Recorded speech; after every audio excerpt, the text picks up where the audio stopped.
વડોદરાના છેવાડે આવેલા ડભોઈ રોડના ધાબામાં દાળમાંથી નીકળ્યો મકોડો, પનીરના શાકમાં વાળ। શ્રી કૃષ્ણ કાઠિયાવાડી ધાબામાં ભોજનની ગુણવત્તા સામે સવાલો। યાત્રાળુ કે મુસાફરો માટે રસ્તામાં હાઈવે ઉપર ભોજન બન્યું જોખમી। ધાબામાં ગંભીર બેદરકારી સામે આવી। દાળમાં મકોડો અને પનીરના શાકમાં વાળ મળતા ગ્રાહકોમાં ભારે રોષ। કરવાસા ચોકડી નજીકના ધાબાની ખાણીપીણી સામે ઉઠાયા ગંભીર સવાલો। સ્ટેચ્યુ ઓફ યુનિટી જતા મુસાફરો અહીં ભોજન કરતા હોવાની વાત। ખોરાક તેની ગુણવત્તા અને સ્વચ્છતા સામે સવાલ। રેસ્ટોરન્ટ સંચાલકોની બેદરકારીથી લોકોના આરોગ્ય સાથે ચેડા કરવાનો આક્ષેપ। ગ્રાહકે તપ્પા ફરિયાદ કરતા સંચાલકનો જવાબ, બાય મિસ્ટેક થઈ ગયું।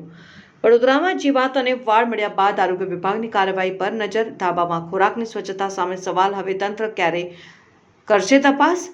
ચાણોદ કરનાળી જતા યાત્રાળુઓ પણ આ જ માર્ગે આગળ જતા હોય છે। દાળમાં મકોડો મળ્યો, પનીરના શાકમાં વાળ। ધાબાની રસોઈ સામે સવાલો। જ્યાં રસોઈ બને છે ત્યાં પણ ગંદકી નજરે જોવા મળી। ખોરાકમાં બેદરકારી કે આરોગ્ય સાથે ગંભીર રમત? તંત્રની કાર્યવાહી જરૂરી। ધરવાસા ચોકડીના ધાબામાં ભોજનમાંથી વાંધાજનક વસ્તુઓ મળ્યાનો આક્ષેપ। હવે જોવું રહ્યું આરોગ્ય વિભાગ ધાબા સામે શું કાર્યવાહી કરે છે, ચર્ચાનો વિષય।